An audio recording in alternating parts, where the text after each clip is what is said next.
Okay, so check this out.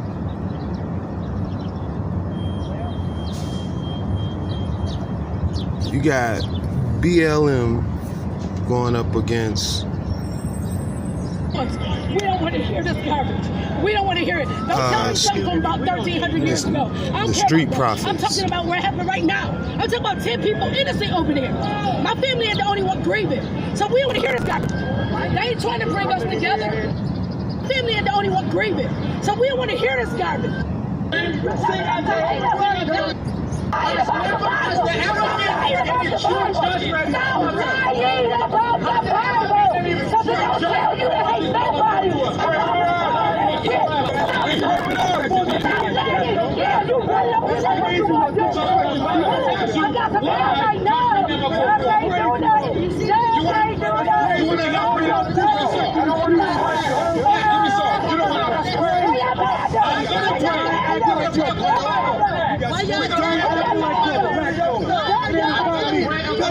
Alright, so the situation is, I guess these guys are in New York or whatever. There's a BLM's grieving over a fallen soldier of theirs, and the Israelites are on the block doing what they do, you know, preaching the word, and they're a messenger and BLM is a messenger. And we all know that all things go towards the will of the Most High. So these are two messengers clashing, crossing paths. Now, BLM is always stuck in my mind since I've ever heard the word of BLM, the little acronym or whatever they're doing, is it sounds just like BaLaaM in the Bible. So BaLaaM, I guess, was a prophet. That's what his name means.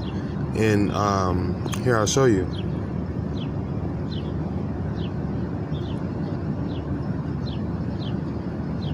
BaLaaM. Perfect timing. Perfect Strong's Concordance 1109. BaLaaM. Proper name, masculine, proper name of a location. BaLaaM, or it's BaLaaM, a prophet. Okay. If I'm not mistaken, this is the one about when the Most High sent BaLaaM to send a message to a town, and he stopped on the way or whatever, and went.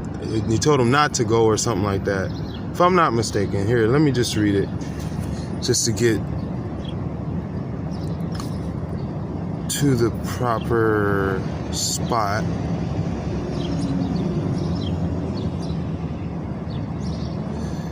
I wonder if I can get to.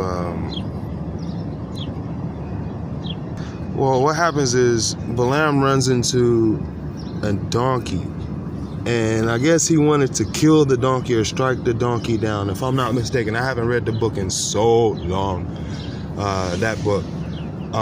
But that was when I was a child when I read that. But yeah, pretty much he runs into the donkey, and the donkey is I guess carrying him, is a messenger also, but he's in disguise, is the angel of the Lord's donkey or whatever, something like that. And you know, in disguise, I guess it's an angel or whatever, something like that. And BaLaaM was gonna strike him down for some reason. I don't know why. I forgot the whole reason why. I guess I can get into more context if I get into it. Hold on, let me see if I can do this.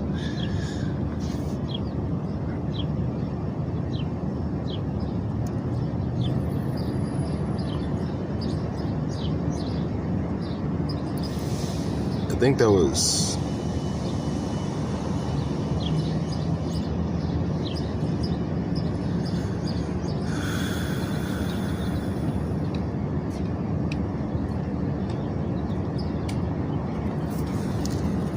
Let me see.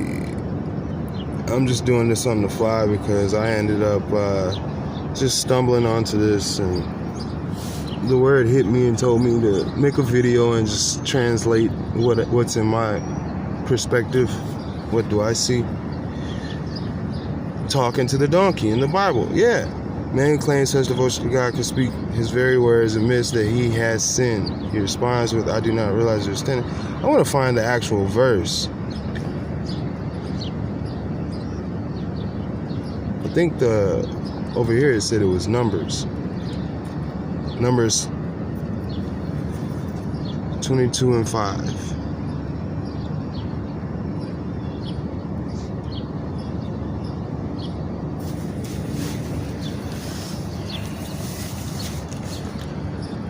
All right.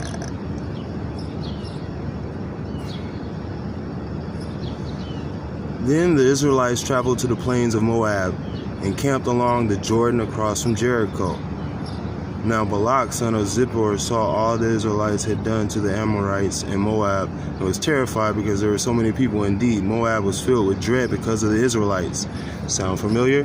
Looks just like what was going on in that video. But Moab said to the elders of Midian, his horde is going to lick up everything around us, as an ox licks up the grass of the field.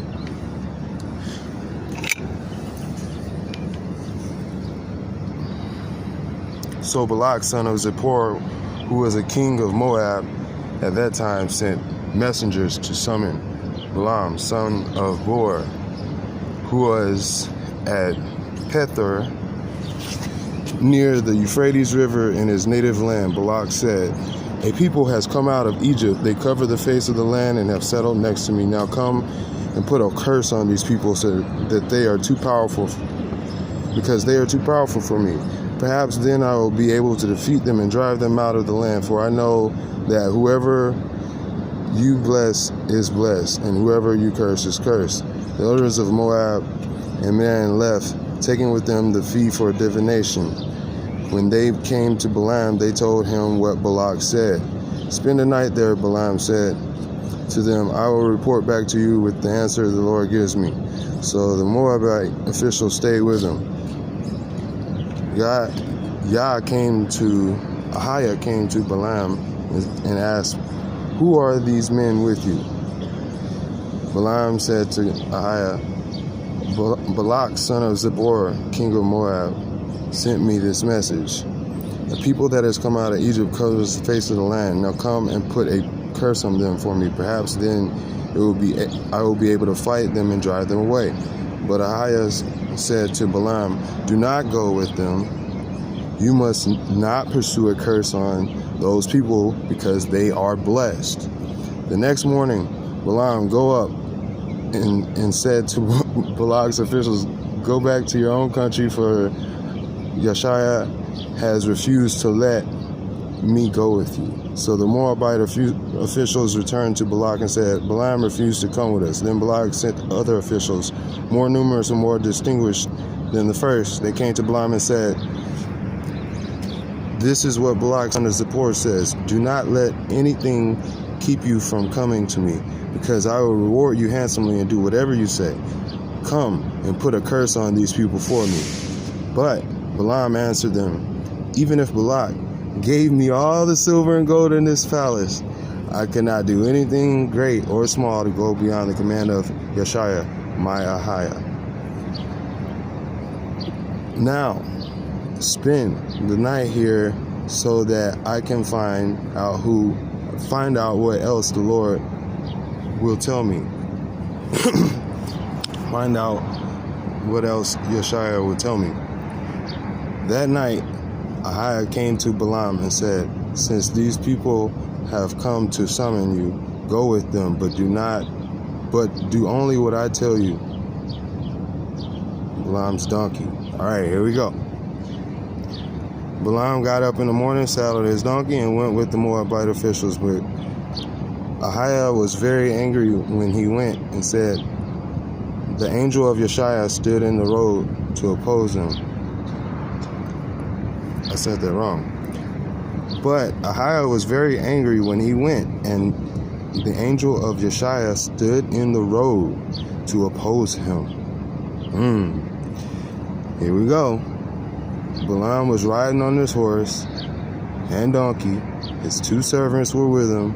When the donkey saw the angel of Yeshua standing in the road with a drawn sword in his hand, it turned off the road into the field. BaLaaM beat it back on the road. Then, my bad, but yeah. Then when it say beat it back on the road, that's kind of funny. Then the angel of Yeshua stood in a narrow path through the vineyards with walls on both sides. When the donkey saw the angel of Yeshua, it pressed close to the wall, crushing BaLaam's foot against it, so it beat the donkey again. Then the angel of Yeshua moved on ahead and stood in a narrow place where there was no room to turn, either to the right or the left. When the donkey saw the angel of Yeshua, it lay down under the BaLaaM. He was angry and beat it with his staff. Then Yeshua opened the donkey's mouth and said to BaLaaM, "What have I done to you to make you beat me these 3 times?" BaLaaM answered the donkey, "You have made a fool of me. I only had a sword. If only I had a sword in my hand, I would kill you right now." The donkey said, "BaLaaM, I am not your own donkey, which you have always ridden to this day. Am I not your own donkey, which you have always ridden to this day? Have I been in the habit of doing this to you?" "No," he said. Then Yeshua opened BaLaam's eyes, and he saw the angel of Yeshua standing in the road with his sword drawn. So he bowed low and fell face down. The angel of Yeshua asked him, "Why have you beat your donkey these 3 times? I have come here to oppose you because your path is a reckless one before me." The donkey saw me and turned away. The donkey saw me and turned away from me these 3 times. If it had not turned away, I would certainly have killed you by now, but I would have spared it. BaLaaM said to the angel of Yeshua, "I have sinned. I did not realize you were standing in the road to oppose me. Now, if you are displeased, I will go back." The angel of Yeshua said to BaLaaM, "Go with the men, but speak only what I tell you." So BaLaaM went with Balak's officials. See, now this right here, Balak sounds like Barak. BaLaaM sounds like BLM. You getting me? So Barak sounds like Balak, and BaLaaM sounds like BLM. Ain't this some mess? You feel me? You feel me? Okay. So this is all over again.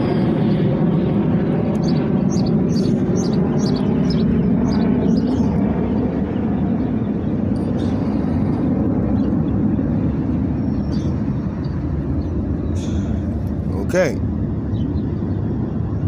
When Balak heard that BaLaaM was coming, he went out to meet him at the Moabite town of Arnon border at the edge of his territory. Balak said to BaLaaM, "Did I not send you an urgent summons? Why didn't you come to me? Am I really not able to reward you?" "Well, I have come to you now," BaLaaM replied, "but I can't say whatever I please. I must speak only what Ahiah puts in my mouth." When BaLaaM went with Balak to Kirath Huzoth,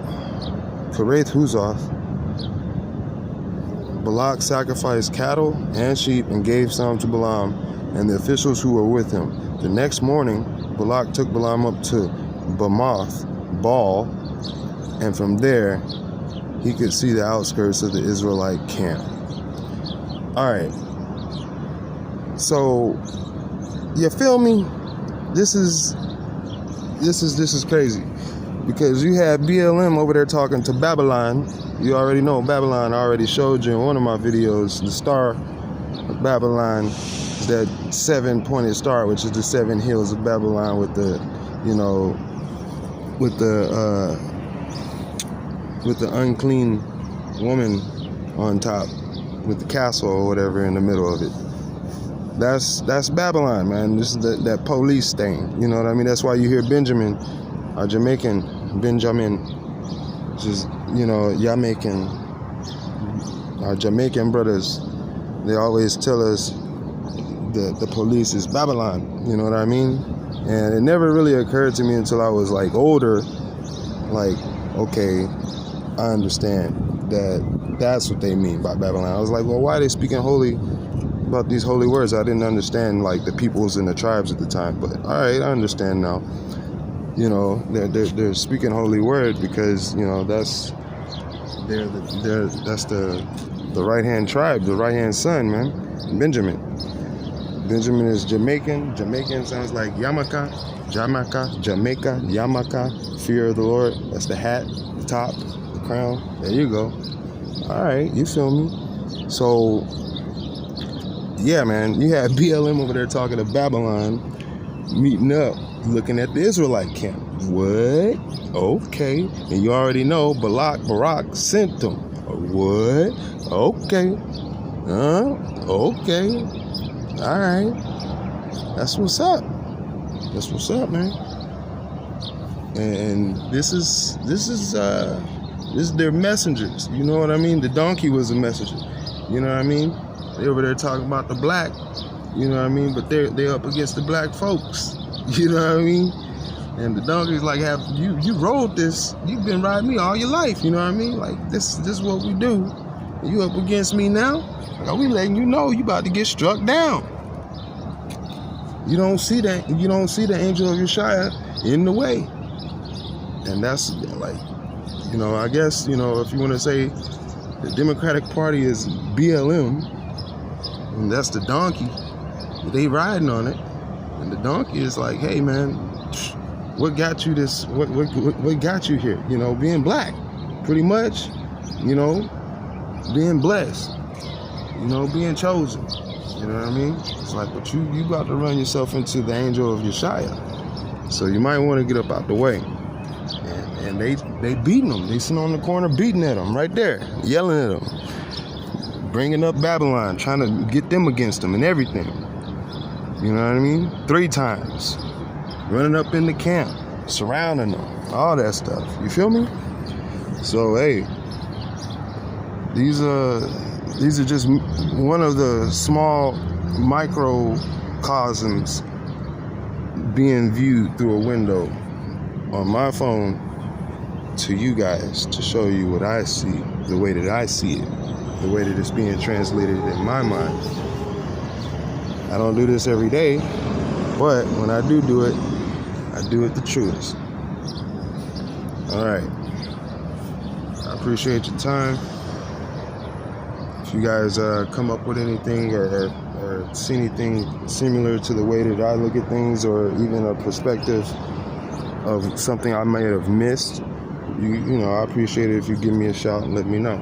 I'm open to listening to what the brothers are to say.